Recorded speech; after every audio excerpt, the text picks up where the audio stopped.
"Here's the hoodie and a $70 card," my husband's sister, the CO, said with a smirk as she fired me and kept my $270,000 bonus. I left without a word. But at the Series BAM meeting, the lead investor opened my file, looked at her, and said something that changed everything. $70. That's what my sister-in-law Sydney decided I was worth after 4 years of building her fashion empire from nothing. She slid the burgundy hoodie across the conference table with the gift card tucked into its pocket, her manicured nails tapping against the glass as she waited for me to take it. "We appreciate everything you've done, Aubrey," she said, though her smirk suggested otherwise. My husband Connor sat 3 chairs away, studying his phone like it contained the secrets of the universe, his wedding ring catching the afternoon light. I picked up the hoodie, feeling its cheap polyester between my fingers, and realized this wasn't just a termination. It was a declaration of war she didn't know she'd started. Before we dive deeper, if you've ever been undervalued at work or watched someone take credit for your efforts, please consider subscribing. It's free and helps these important stories reach others who need to hear them. But 3 years earlier, that same conference table didn't exist. Neither did the office or the company or Sydney's delusions of being a fashion mogul. Back then, we worked from the 600-square-foot apartment Connor and I rented above Washmore Dry Cleaners on Madison Street. The place was a disaster. Floors that creaked with every step, windows painted shut by decades of careless landlords, and vents that carried up the permanent smell of pressing chemicals and fabric softener. But it was ours, and it was where Lumiere fashion began. Every morning at 5, I would slip out of bed while Connor slept, his arm always reaching across to my side even in unconsciousness, searching for warmth that had already left for the kitchen table. Those early hours were mine alone, before the world woke up, before Sydney inserted herself into every decision, before the company became something unrecognizable. I would brew instant coffee, we couldn't afford anything better, and open my laptop to dozens of emails from suppliers in Bangladesh, Vietnam, and India who were just ending their workdays. The kitchen table served as our first office, constantly buried under fabric samples, shipping invoices, and sketch pads filled with designs I'd work on between supply chain negotiations. I taught myself Mandarin phrases to better communicate with Mrs. Chin in Guangzhou, who would eventually become our most important fabric supplier. She would stay on video calls past midnight her time, her daughter Amy translating the technical details while Mrs. Chin held up different fabric samples to her webcam, explaining through gestures and broken English why the sustainable cotton blend would revolutionize our production line. Connor believed in the vision then, or at least I thought he did. He would bring me toast around 7, kiss the top of my head, and review the business plan I'd spent 3 weeks perfecting. Sydney was barely a footnote in those early days. She taught yoga at the community center and occasionally stopped by to ask if we could make athletic wear that aligned chakras or incorporated healing crystals. We would smile and nod, then get back to the real work of building a company. The Wednesday that changed our trajectory came 6 months into our venture. Mrs. Chin had sent samples of a revolutionary bamboo cotton blend that would cut our costs by $40,000 annually while maintaining the quality our emerging customer base expected. I was on a video call with her, Amy translating rapidly as we negotiated minimum order quantities, when Connor and Sydney started arguing in the next room. "Why do we need all these foreign relationships?" Sydney's voice carried through the thin walls. "My friend Karen from the farmer's market sells organic cotton. It's basically the same thing and we'd be supporting local businesses." Connor's response was muffled, but I heard Sydney interrupt him. "Aubrey's making this too complicated. Fashion is about intuition, not spreadsheets." I muted my microphone, apologizing to Mrs. Chin with hand gestures while I listened to my husband, the man who had promised to always have my back, fail to defend the months of work I'd put into building our supply chain. When I returned to the call, Mrs. Chin seemed to understand without explanation. She had built her own business in a world that often dismissed women's expertise. We concluded our deal with mutual respect that Sydney would never understand and Connor would never fully appreciate. Family dinners at the Fitzgerald house became exercises in restraint. Marcus, Sydney's father, had made his money in commercial real estate and fancied himself a business genius despite never having created anything himself. He would raise his wine glass every Sunday toasting his daughter's company, while I sat silently, my jaw clenched so tight I'd have headaches for hours afterward. Sydney was just telling us about the sustainable production model she discovered during her meditation retreat. Patricia, their mother, would say while passing the potatoes. So innovative, sweetheart. Sydney would launch into elaborate stories about how she intuited the perfect fabric combinations through spiritual connection with the earth, while I bit my tongue hard enough to taste copper. Connor's hand would find mine under the table, squeezing gently, not in solidarity I later realized, but in warning to stay quiet. After dinner, Patricia would always ask me to help clear the plates. "The men need to talk business," she would say, though I was the only one who actually understood our operations. I would stand at their sink, washing dishes by hand because their dishwasher was temperamental, listening to Marcus advise Connor about keeping women from getting too emotional about business decisions. The night I knew things were truly changing came 3 months before the termination. I was in our warehouse, really just a converted storage unit in an industrial district, surrounded by boxes of samples for our spring collection. The calculator showed it clearly. We were finally profitable. Not just breaking even, not just surviving, but actually making money. Real profit that meant we could move somewhere without chemical smells, maybe even take a vacation that didn't involve visiting suppliers. Connor found me there at 11 p.m., tears streaming down my face as I stared at those numbers. But instead of celebrating with me, instead of acknowledging what we'd built, he stood in the doorway with his hands in his pockets. "Sydney thinks you're too involved in operations," he said, the fluorescent lights flickering above us like a warning I was too exhausted to recognize. "Maybe you should take a step back. Focus on being a wife for a while." I looked at him, then really looked at him, and saw a stranger wearing my husband's face. The man who had once stayed up all night helping me package our first orders, who had believed in this dream when it was just sketches and hope, was suggesting I abandon the company I'd built because his sister felt threatened by my competence. "Focus on being a wife," I repeated, my voice steady despite the rage building in my chest. "While Sydney does what exactly?" He couldn't meet my eyes. "She has vision, Aubrey. Sometimes that's more important than the day-to-day stuff." The day-to-day stuff. That's what he called the supplier relationships I'd cultivated, the production methods I'd developed, the quality control systems I'd implemented. The stuff. Details that didn't matter compared to Sydney's vision of clothing that channeled positive energy. Looking back now, sitting in my new office with that burgundy hoodie framed on my wall, I realize all the signs were there. Every dismissive comment, every credit stolen, every contribution erased. They were all preparing for that moment in the conference room when Sydney would declare my worth as $70 in polyester. The foundation we built together was never truly together. It was mine, built on my expertise and effort, while they watched and waited for the right moment to claim it as theirs. The Monday after Connor suggested I focus on being a wife, I tried logging into our sales database to check the weekend numbers. The same login I'd used every morning for 3 years suddenly showed an error message. "Access denied. Please contact your administrator." I refreshed the page twice, cleared my browser cache, even restarted my laptop. The message remained, red text against a white screen, mocking me. Connor was buttering toast in our narrow kitchen when I asked him about it. He didn't look up from the strawberry jam jar he was struggling to open. "Sydney mentioned something about streamlining permissions," he said, his voice carefully neutral. "For efficiency." Efficiency. I set my laptop on the counter harder than necessary. "I built that database. I need those numbers to coordinate with suppliers. Maybe you're taking this too personally." He finally met my eyes, and something in his expression made my stomach drop. "It's probably just a technical thing. Ask IT." IT support, when I called them 20 minutes later, was a 19-year-old named Derek who sounded genuinely uncomfortable delivering the message. "Ms. Fitzgerald specifically requested your access be limited to basic functions only," he said, then added quietly, "I'm sorry, Aubrey." That came from the top. Sydney had been in the company for 18 months and suddenly she was the top. I discovered the new marketing materials by accident the following Thursday.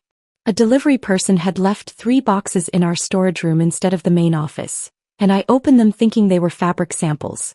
Instead, glossy brochures spilled out, their covers featuring our new spring line with Lumiere fashion. A vision realized, printed in gold letters. My hands trembled as I flipped to the founding team page. Where my photo should have been, next to Connor's, there was a generic stock photo of 3 women in business suits, all looking confidently at something off camera. Sydney's photo dominated the opposite page, accompanied by a bio that made my blood pressure spike with each word. Sydney Fitzgerald, founder and CEO, single-handedly revolutionized sustainable fashion following a spiritual awakening during her travels through India. Her intuitive understanding of global markets and natural gift for design has positioned Lumiere as an industry leader. Single-handedly. I read it 3 times, each repetition feeling like another twist of a knife.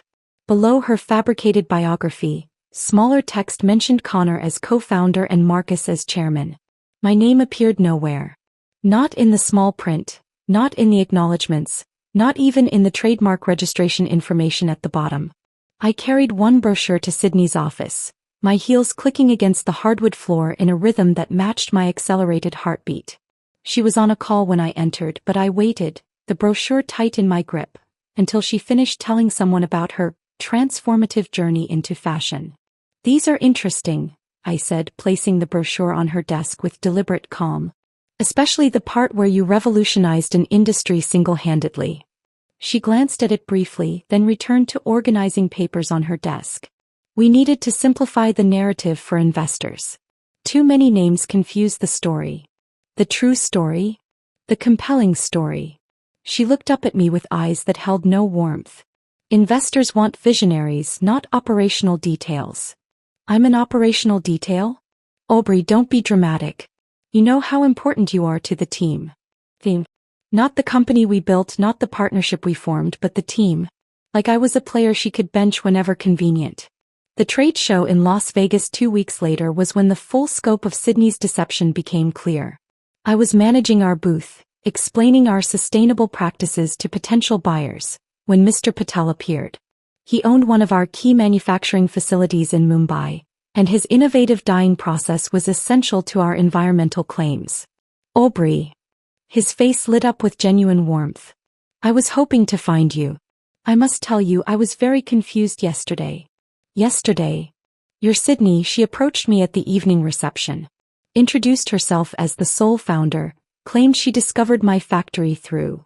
He paused, searching for the right words. "Spiritual meditation?" She said the universe guided her to us. My mouth went dry. "She said that." "My friend, you slept on my office couch for 3 days. My wife brought you dal because you forgot to eat while we worked out pricing. You learned basic Hindi to better communicate with my staff."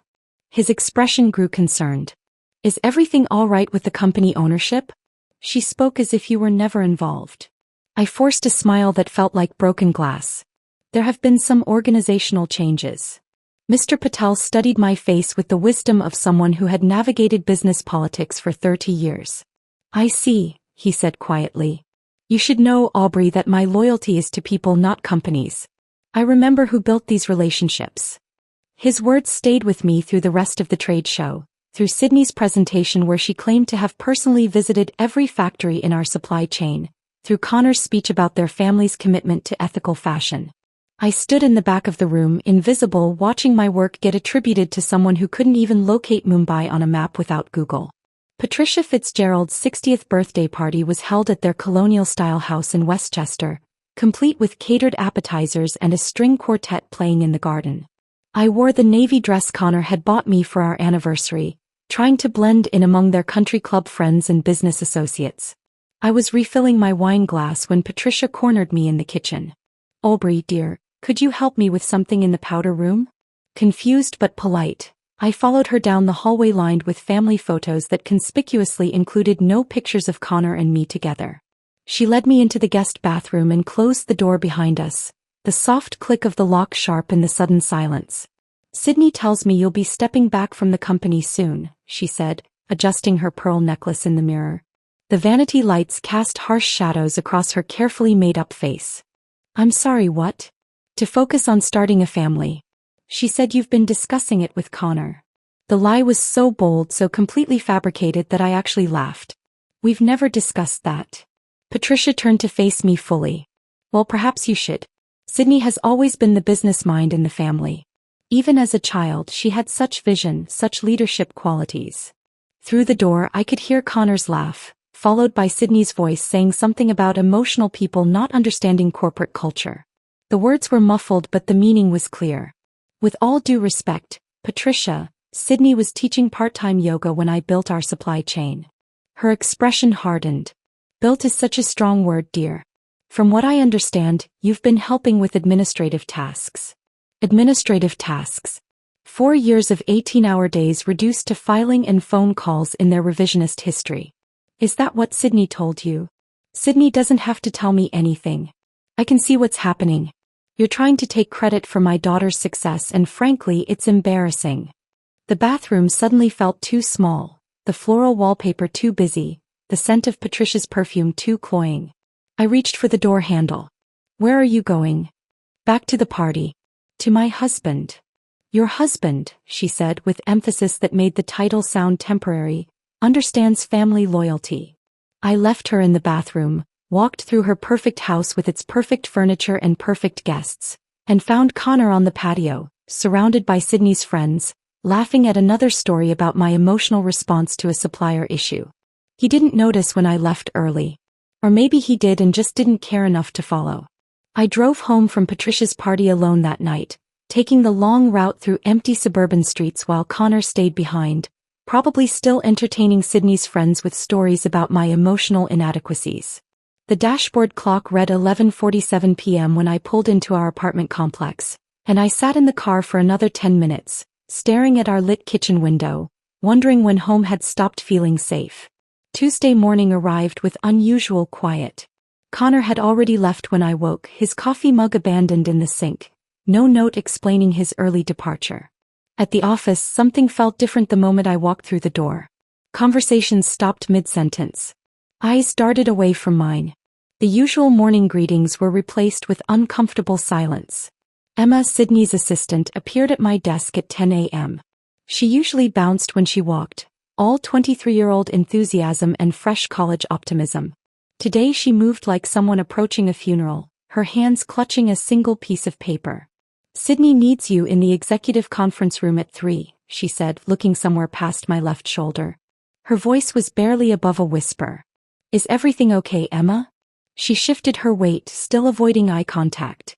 Just, the meeting. 3 o'clock. That's when I noticed it. A banker's box tucked under my desk, positioned where I couldn't miss it but trying to look casual, like it had always been there. The kind of box people use when they're packing up their lives in a hurry. Emma, what's going on? I have to go, she said, already backing away. 3 o'clock. Don't be late. I watched her practically run back to her desk, where she bent over her computer with the kind of intense focus people adopt when they're desperately trying not to be involved in something. Around the office, I noticed other strange behaviors. The newest intern, Jake, was whispering urgently to another junior employee, both of them glancing my way. When I stood up, they scattered like startled birds. My phone buzzed with a text from Rachel in accounting. Everyone's been told to stay visible this afternoon. Something's happening. I knew then. The banker's box, Emma's avoidance, the orchestrated visibility. They were setting up my public execution. Sydney wanted witnesses. At 2:45 I walked to the bathroom and stared at myself in the mirror. My reflection looked tired but determined, like someone preparing for battle they knew they'd lose but would fight anyway. I fixed my lipstick, straightened my blazer and walked to the conference room with my head high. They were already assembled when I arrived. Sydney at the head of the table, wearing a cream-colored suit that probably cost more than most people's monthly rent. Marcus to her right, his attention seemingly absorbed by his phone screen, though I could see his thumb wasn't moving. He was just avoiding looking at me. And Connor, my husband, seated 3 chairs away from Sydney, signing documents without reading them, his wedding ring catching the afternoon light streaming through the floor-to-ceiling windows. Aubrey, Sydney said, her tone suggesting we were about to discuss quarterly projections rather than destroy my life. Please sit. I remained standing. What's this about? She slid something across the glass conference table. A burgundy hoodie, the kind we sold for $90 but probably cost us $8 to make. Tucked into its front pocket was a gift card. The hoodie looked familiar and then I realized why. It was from our reject pile, the ones with slightly crooked seams that we couldn't sell at full price. We're restructuring, Sydney said, her manicured nails tapping against the table in a rhythm that sounded like a countdown. Your position has become redundant. Redundant. I picked up the hoodie, feeling its cheap polyester blend between my fingers. After 4 years of building this company, We appreciate everything you've done, she continued, though her smirk suggested the opposite. This is your severance package. I pulled out the gift card. $70 to a grocery chain I never shopped at. Not even a round number. Just $70, like someone had grabbed whatever was lying in the office gift drawer. What about my performance bonus? The $270,000 I earned by securing the Chin contract. That's being restructured as well. Sydney's smile widened slightly. Budget constraints. I looked at Connor, then really looked at him. He was still signing papers, his hand moving mechanically across pages. Sydney slid toward him. He wouldn't meet my eyes. Connor. He paused for a fraction of a second, then continued signing. It's business, Aubrey. Business. 4 years of building something together, 5 years of marriage, and it was just business. Is this from our reject pile? I held up the hoodie, examining its crooked seam with theatrical interest.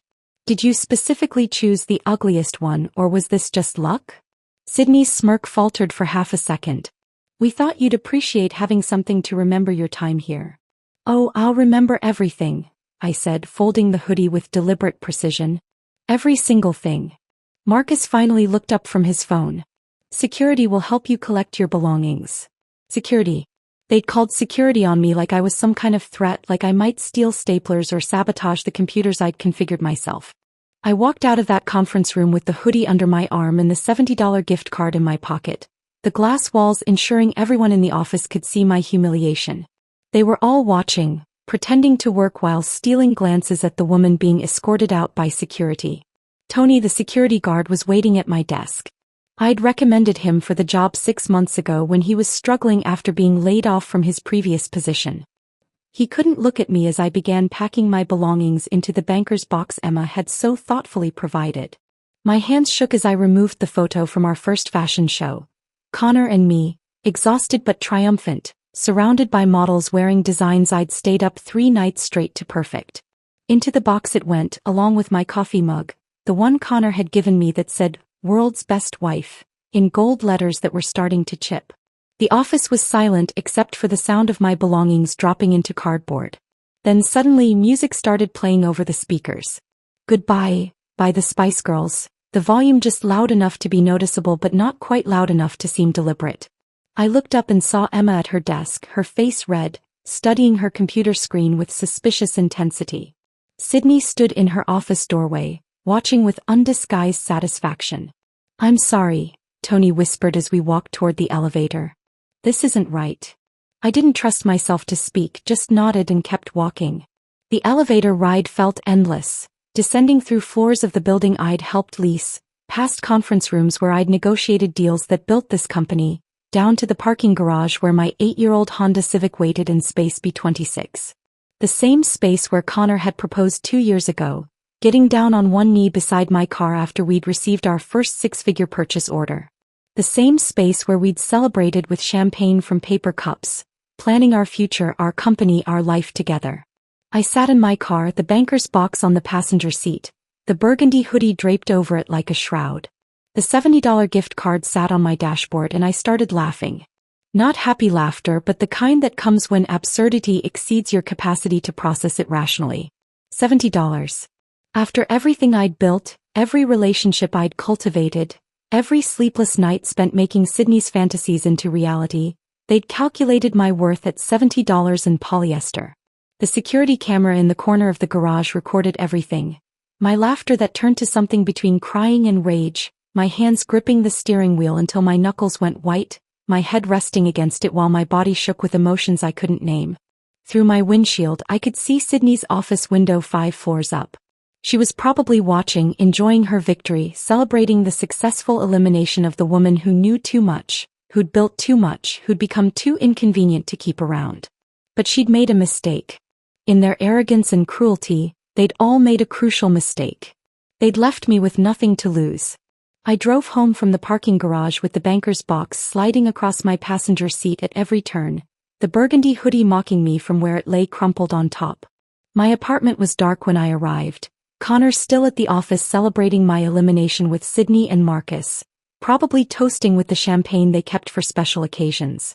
I dropped the box by the door and went straight to my laptop, something pulling me toward answers I wasn't sure I wanted to find.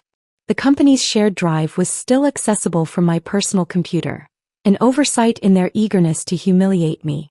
I logged in, knowing they'd revoke this access within hours once someone in IT realized their mistake. My fingers moved across folders I'd organized myself over the years, through financial documents, supplier contracts, design specifications until I found something new. A folder created just 3 weeks ago, labeled Company Narrative, Final Version. My cursor hovered over it for a moment. Then I clicked. The document that opened was 42 pages of revisionist history so bold it took my breath away. According to this fiction, Sidney Fitzgerald had single-handedly conceived, developed and built Lumiere fashion from the ground up.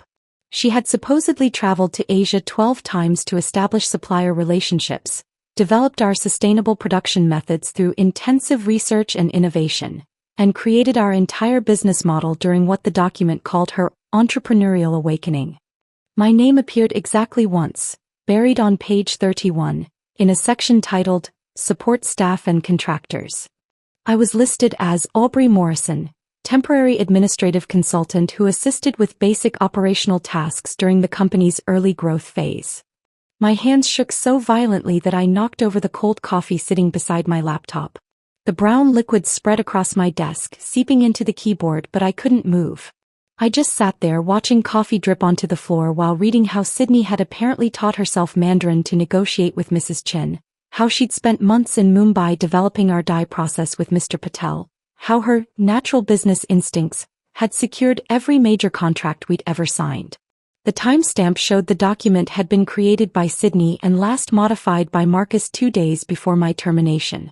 They'd been planning this narrative while I was still showing up every day, still building their company, still believing I was part of something. I started taking screenshots of everything, uploading them to 3 different cloud services, emailing them to an old email address Connor didn't know about. Then I began searching through other folders, downloading contracts, correspondence, anything that proved the truth. That's when I found it, buried in a folder marked 2020 Legal Archive, that no one had touched in years. A scanned PDF titled, Partnership Agreement, Initial Formation. My breathing stopped as I opened it. There, in black and white with a notary seal at the bottom, was the original agreement establishing Lumiere Fashion. Dated January 15, 2020, signed by Marcus Fitzgerald and me, granting me 23% ownership of all intellectual property developed for or by the company. Not employment. Not a contractor agreement. Marcus's signature was clear and decisive at the bottom, right next to mine.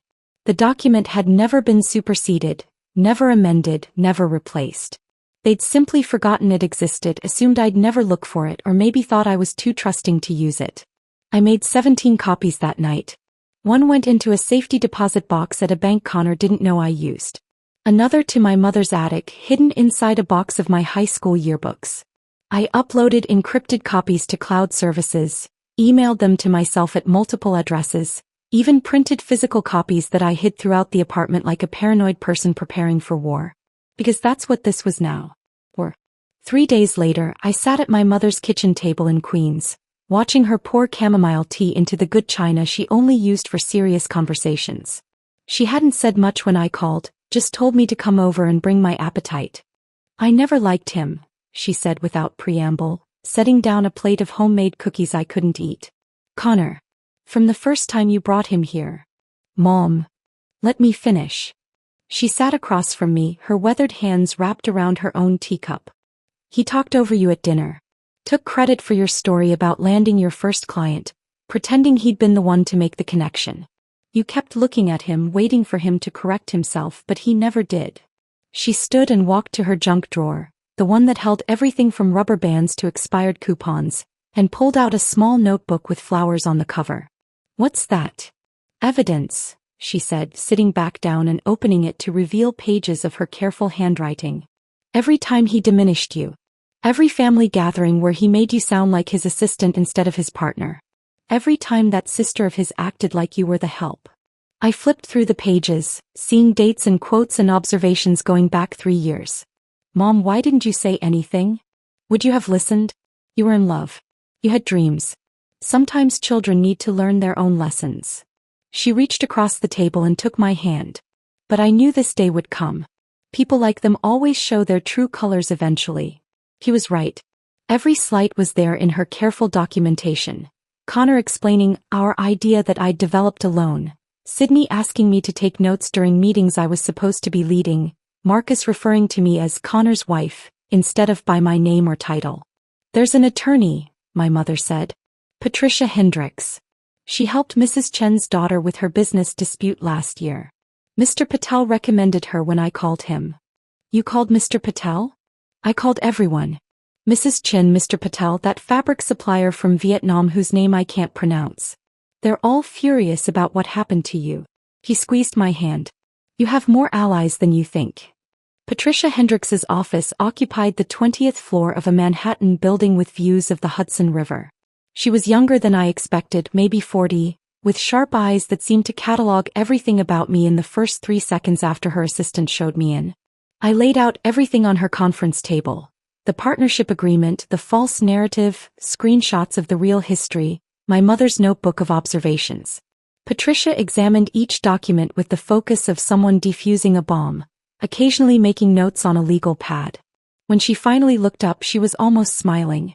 They made 3 mistakes, she said, leaning back in her leather chair. They underestimated you, they got sloppy, and they put it in writing. Is the partnership agreement enforceable? Enforceable? He actually laughed. This agreement means you own 23% of all intellectual property. Based on their own valuations for the Series B, that's approximately $27 million in IP. Your share is worth about $6.2 million. The number hung in the air between us, impossible and real at the same time. They can't raise funds with unclear ownership, Patricia continued. No investor will touch them once they know about this. You have them trapped. She stood and walked to her wall of diplomas, the afternoon sun turning them golden. The question is, what do you want? Money? Recognition? To destroy them completely? I thought about Sydney's smirk as she slid that hoodie across the table. Connor signing papers without looking at me. Marcus pretending his phone was fascinating while my life collapsed. I want what's mine, I said. And I want them to know that their $70 wasn't enough to make me disappear.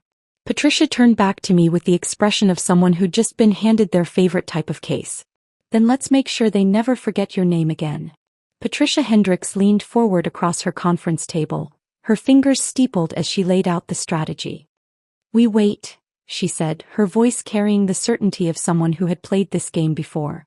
We let them get comfortable, let them move forward with their plans, and then we strike when it will hurt the most. I left her office with a timeline in my head and a cold determination in my chest. 3 months until their Series B presentation. 3 months to gather everything we needed. 3 months to pretend I had simply disappeared while building a case that would destroy their carefully constructed lies. The first test came 2 weeks later at the monthly Fitzgerald family dinner.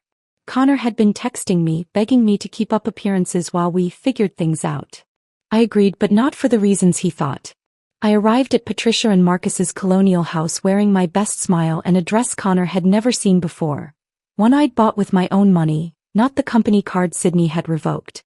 The dining room smelled of pot roast and privilege, Patricia's good china gleaming under the chandelier that had been in Marcus's family for 3 generations. Aubrey, Sydney said as I entered, her voice dripping with false warmth. So glad you could make it. I wasn't sure you'd have time now that you're between opportunities. I took my seat across from her, accepting the wine Connor poured with hands that barely trembled. Actually, I've been catching up on my reading. That Fashion Weekly interview you did was fascinating. Her eyes lit up, mistaking my interest for admiration. Oh, you saw that? Every word. Especially the part where you talked about intuiting the supply chain through meditation. Such a unique approach to international business. Connor shifted uncomfortably beside me, but Sydney was already launching into her story, elaborating on how she had spiritually connected with suppliers across Asia without ever leaving the country. It's amazing, I said, pulling out my phone to check a message, but actually hitting record on the voice memo app. You've never actually been to any of these factories? Why would I need to? Sydney laughed, wine making her careless. That's what video calls are for. Besides, I find physical travel limits the spiritual connection. Patricia nodded approvingly while Marcus carved the roast, And I documented every word of Sydney admitting she'd never met the suppliers she claimed to have discovered. Connor kept trying to catch my eye, sensing something was wrong but not understanding what. "You're so quiet lately," Patricia observed, passing me the green beans. "Everything all right?" "Just processing some changes," I said, calculating that we were exactly 73 days from the Series B presentation. Sometimes silence is more valuable than words. After dinner, I excused myself to the bathroom and immediately forwarded the recording to Patricia Hendricks. My phone buzzed with her response. "Perfect. Keep going." The real work happened in my kitchen at 2 a.m. My laptop opened to WhatsApp while I navigated time zones that had become as familiar as my own neighborhood. Mrs. Chen's face filled the screen, her expression fierce despite the pixelated connection. "She said what?" Mrs. Chen's accent thickened with anger. "Spiritual guidance led her to my factory? I built this business with my husband for 20 years. You found us through trade directories and cold calls, Aubrey. You slept on our office floor during contract negotiations." "I know," I said, screenshots of Sydney's false claims spread across my kitchen table. "But I need you to put that in writing." "I'll do more than that." Mrs. Chen held up her phone, showing me an email from Sydney claiming to have been the primary contact since day one. "She sends these lies to my staff. They forward them to me because they know the truth." One by one, suppliers joined our video calls. Mr. Patel from Mumbai, his son Raj, now a corporate lawyer, taking notes on everything. The fabric suppliers from Vietnam, the button manufacturer from Seoul, the zipper company from Osaka. 12 suppliers in total, each one prepared to state that Sydney had never visited, never negotiated, never built anything. "If they don't pay you fairly," Mr. Patel said during one late-night call, his wife bringing him tea in the background, "we terminate our contracts. All of us. Let them explain to investors why their supply chain disappeared overnight."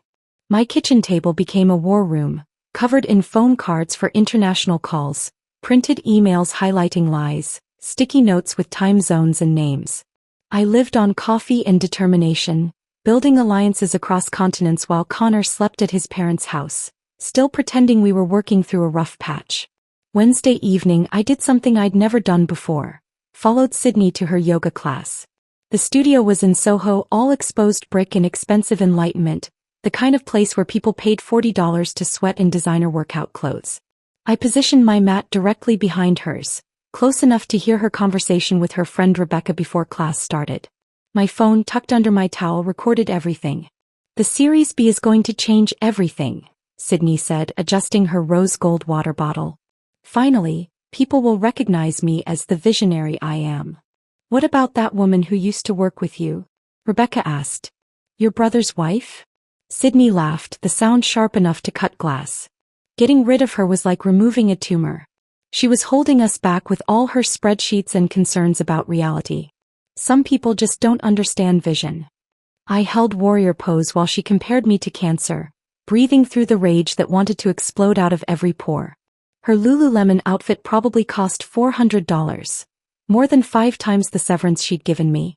The final confrontation with Connor came 6 weeks into my 3-month silence. He showed up at my mother's house uninvited, holding grocery store flowers that were already wilting, their discount sticker still visible on the plastic wrapping. "We need to talk," he said when my mother reluctantly let him in. I met him at the door, not inviting him past the entrance. "About what?" "About us. About fixing this." He tried to hand me the flowers, but I didn't take them. I didn't know what Sydney was planning. I was caught in the middle. "You sat there and watched her humiliate me. You signed papers without reading them." "I was trying to keep the peace. You know how my family is." "I know exactly how your family is," I said, pulling the divorce papers from the table by the door where I'd been keeping them for this exact moment. "That's why I'm done with all of you." He looked at the papers like they were written in a foreign language. "You're being vindictive. This is about the money, isn't it? The bonus. The bonus you let them steal? That's company money now," he said, his mask finally slipping. "You need to accept that and move on." I handed him the papers, watching his face crumble as he realized I was serious. "I am moving on. Sign these and leave." "Aubrey, please." "Sign them, Connor. Or I'll have them served at your office. Your choice." He signed them there in my mother's doorway, his hand shaking as he realized that his sister's ambition had cost him his marriage. When he finished, he looked at me one last time. "She's going to destroy you," he said quietly. "Sydney doesn't lose." I smiled then, thinking of the partnership agreement hidden in 17 different locations, of the suppliers ready to revolt, of Patricia Hendricks preparing our case like a surgeon preparing for a life-saving operation. "We'll see about that." I closed the door behind Connor and stood in my mother's entryway, listening to his car pull away from the curb. The divorce papers felt heavy in my hand, their weight representing more than just the end of a marriage. They were the first concrete step toward reclaiming everything they had taken from me. The next morning I drove to Delaware.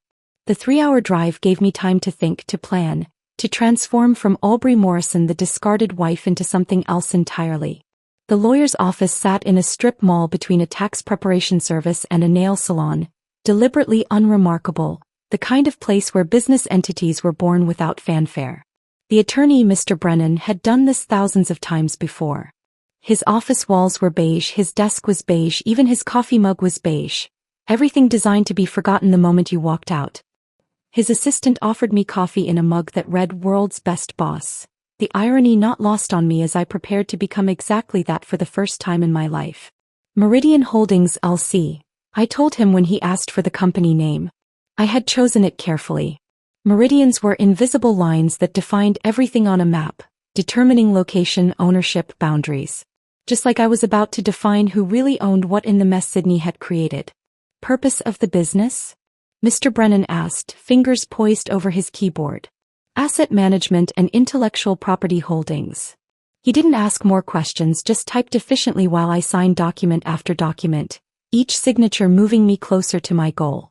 Within an hour, Meridian Holdings LLC existed, a legal entity that would soon own 23% of Lumiere Fashion's intellectual property. Sydney had no idea that while she was giving interviews about her visionary leadership, I was creating the weapon that would destroy her carefully constructed empire. 2 weeks before the Series B presentation, Patricia Hendricks called me to her office at midnight. The building was nearly empty, just security guards and cleaning crews, the perfect environment for what we needed to do. "We're going to rehearse every possible scenario," Patricia said, spreading documents across her conference table. The city lights glowed through her floor-to-ceiling windows, making Manhattan look like a circuit board powering our plan. Sydney might cry, might threaten, might try to negotiate on the spot. You need to be prepared for anything. We role-played for hours, Patricia alternating between Sydney's probable responses and the investor's likely questions. She taught me to keep my breathing steady when confrontation came, to maintain eye contact without blinking, to let silence do the heavy lifting when words would only complicate things. "What if she calls me directly?" I asked, pushing aside an empty container of lo mein.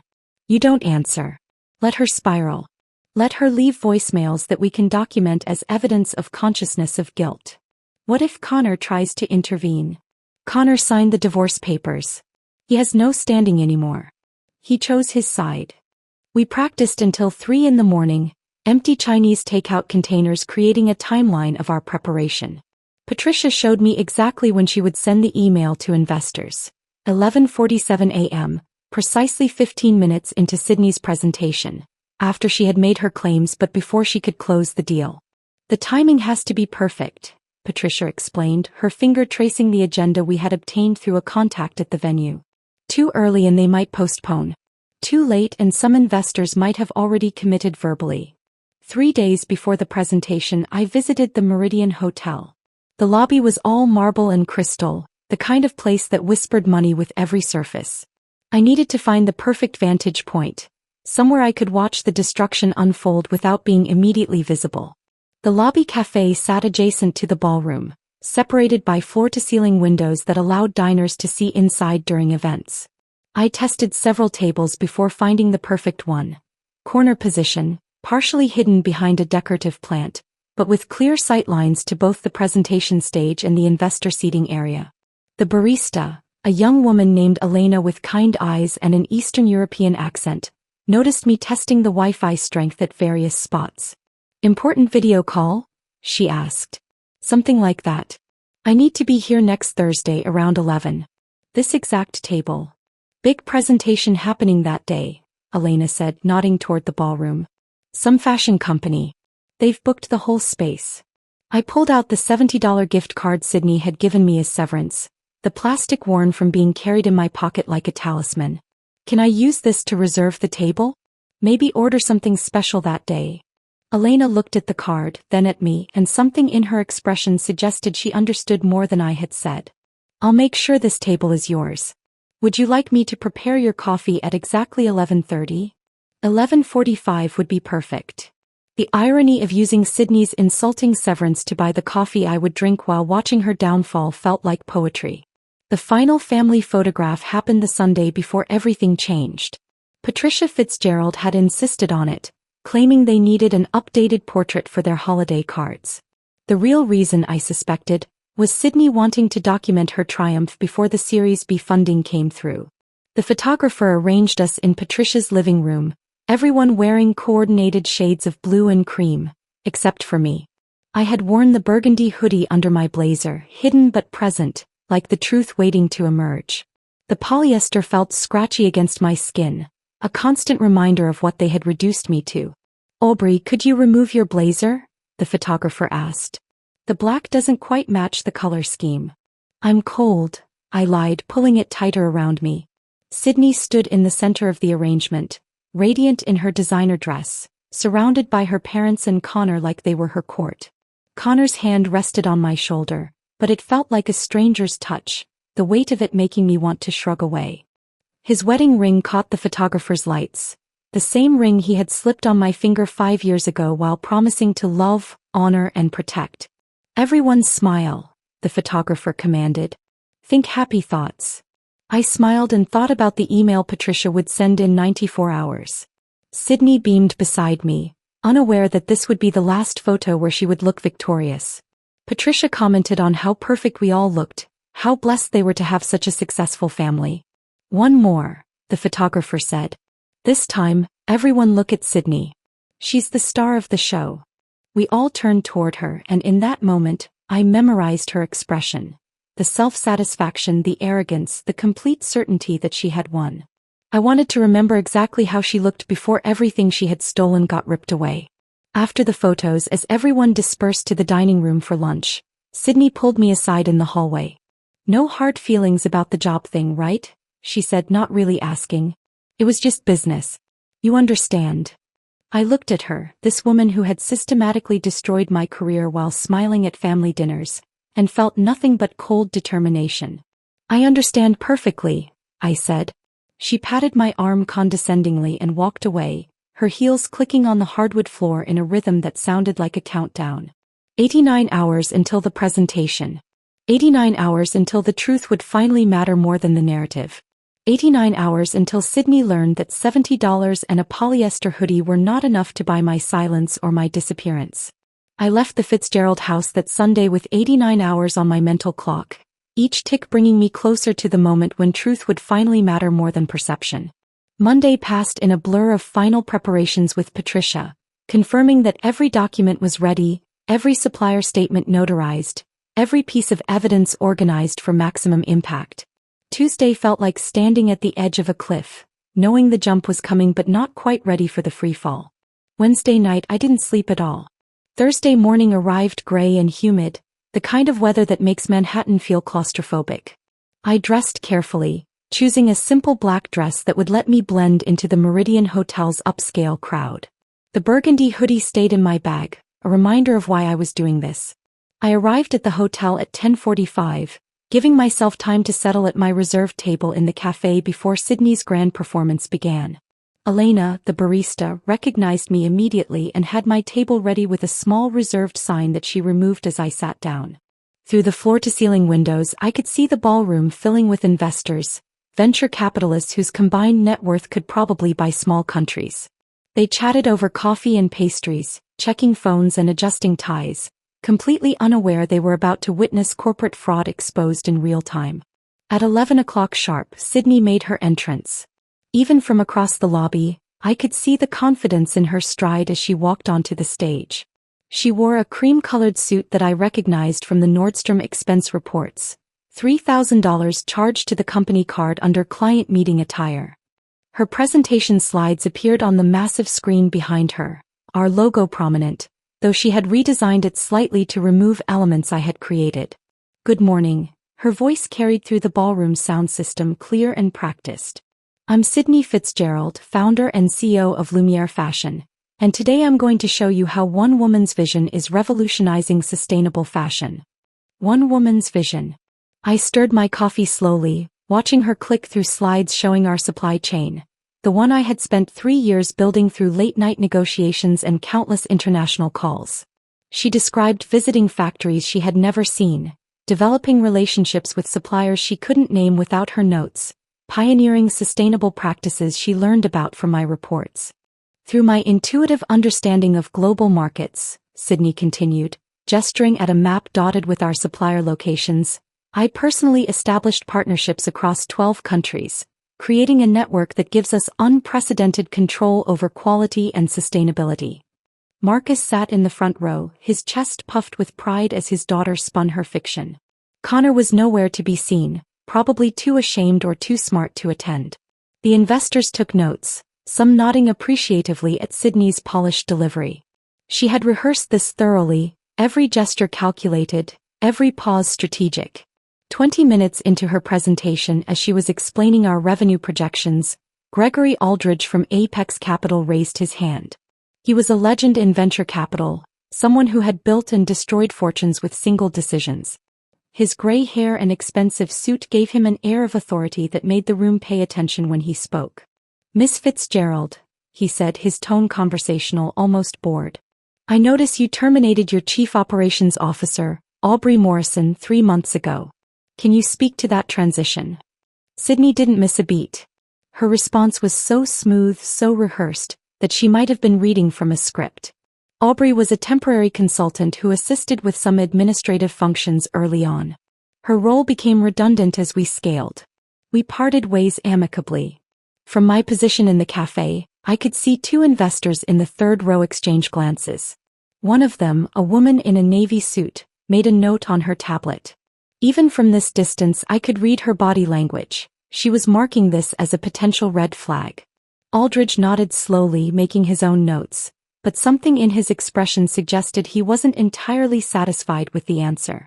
Sydney continued her presentation, moving on to market opportunities and growth projections. The confidence returned to her voice as she left the dangerous territory of my termination behind. She was clicking to her slide about international expansion when I saw Patricia's message appear on my phone. Sending now. At exactly 11:47 a.m., Patricia's email arrived in 60 inboxes simultaneously. I watched as phones began buzzing around the room, investors discreetly checking their devices despite Sydney's continued presentation. Aldridge was the first to fully engage with his phone, his expression shifting from polite attention to sharp focus as he read.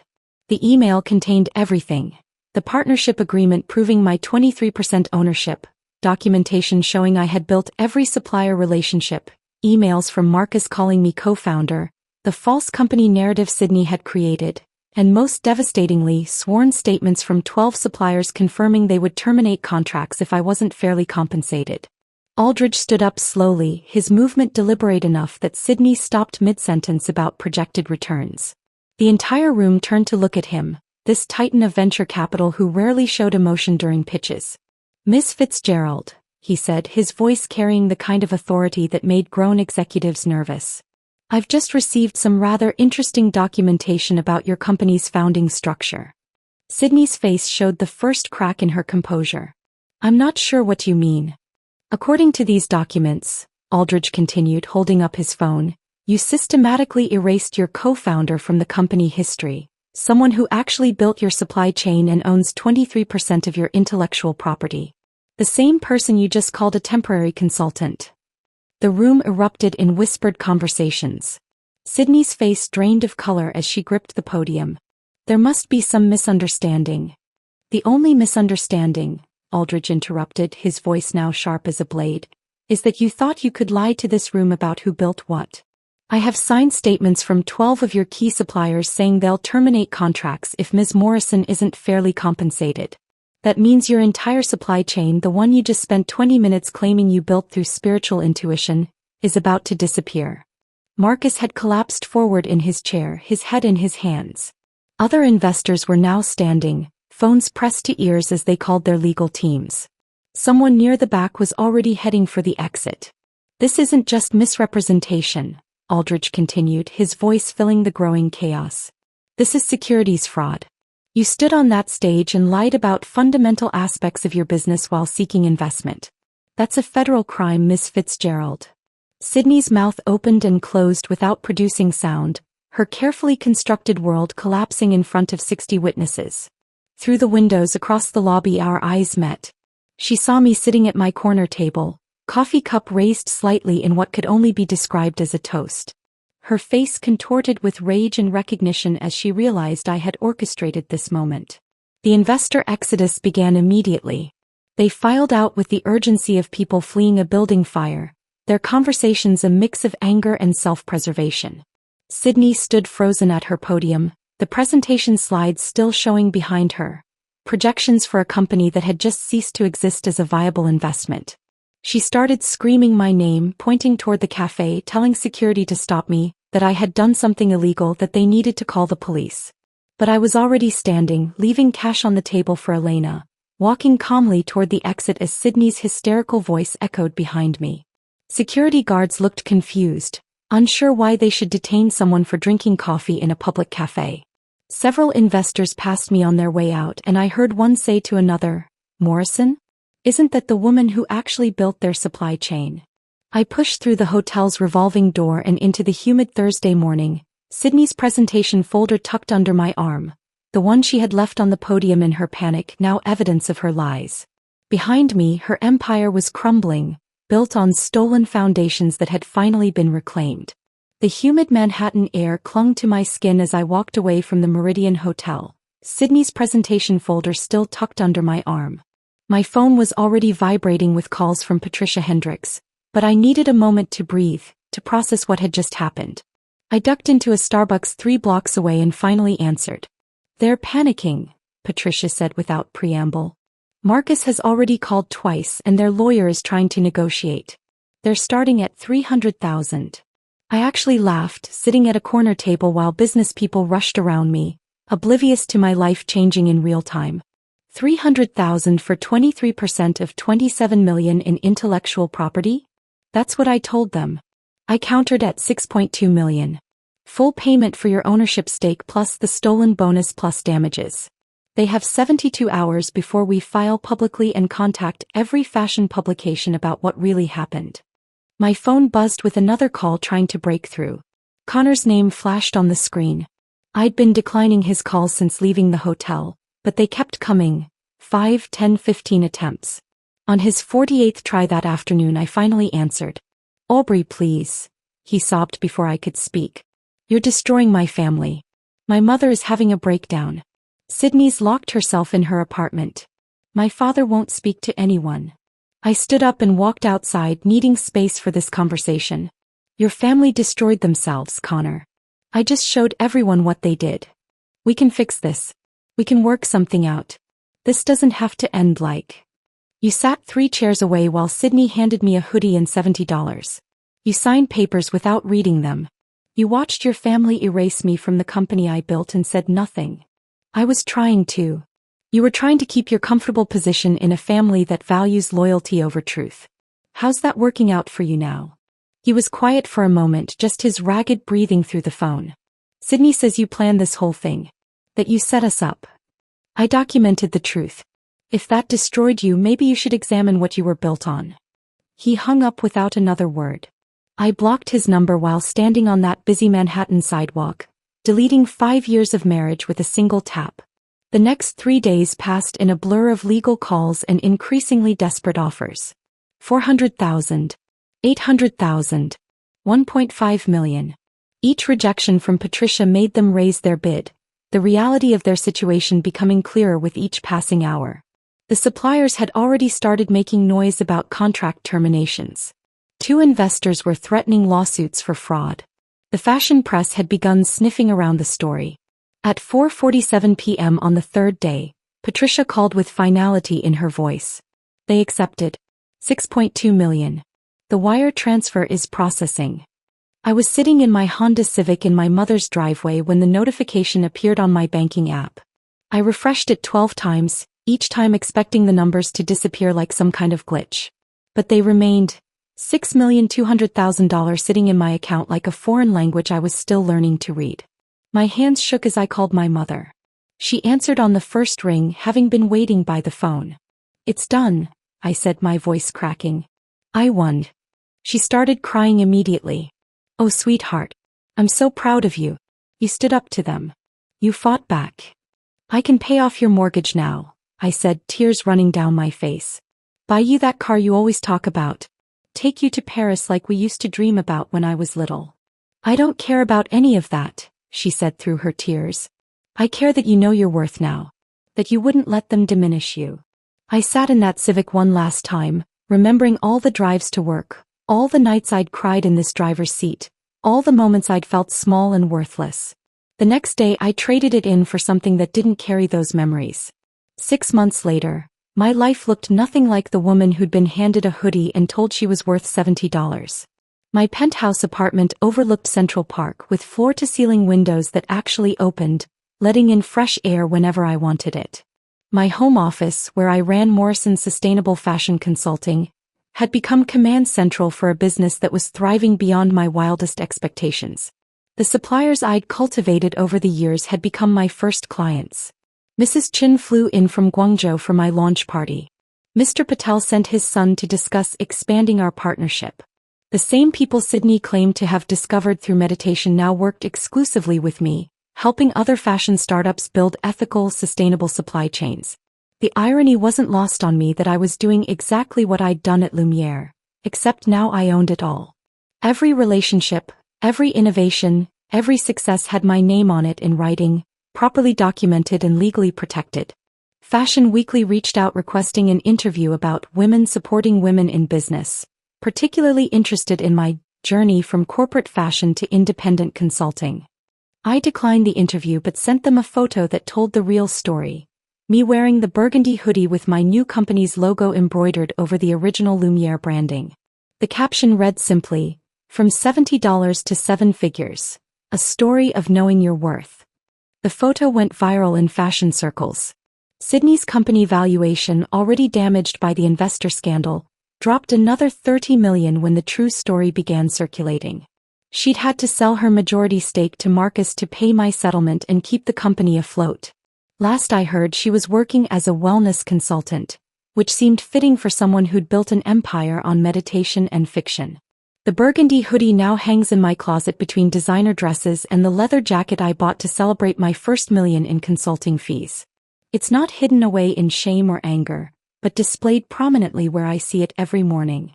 During video calls with clients, when they ask about it, I tell them the truth. It's my most expensive piece of clothing, a $6 million reminder of what happens when you know your value and refuse to accept less. Sometimes at night, when the city lights blur through my windows and sleep won't come, I still dream about Connor's laugh from our early days, before money and family loyalty poisoned everything we'd built. I wonder if he ever thinks about that apartment above the dry cleaners, about the dreams we sketched on napkins, about the life we could have had if he'd chosen his wife over his sister's ambition. But those dreams fade with morning light, replaced by the reality I've built from the ashes they left behind. The hoodie remains, transformed from an insult into armor, from $70 of dismissal into millions in vindication. They thought they were erasing me, but instead they freed me to write my own story. And this version, the one where I own every word, every relationship, every success, this version is the truth. If this story of calculated revenge struck a chord with you, hit that like button right now. My favorite part was when Aubrey raised her cappuccino in a silent toast while watching Sydney's empire crumble through the hotel window. What was your favorite moment of justice served? Drop it in the comments below. Don't forget to subscribe and ring that notification bell to catch more gripping stories of underdogs who refuse to be erased.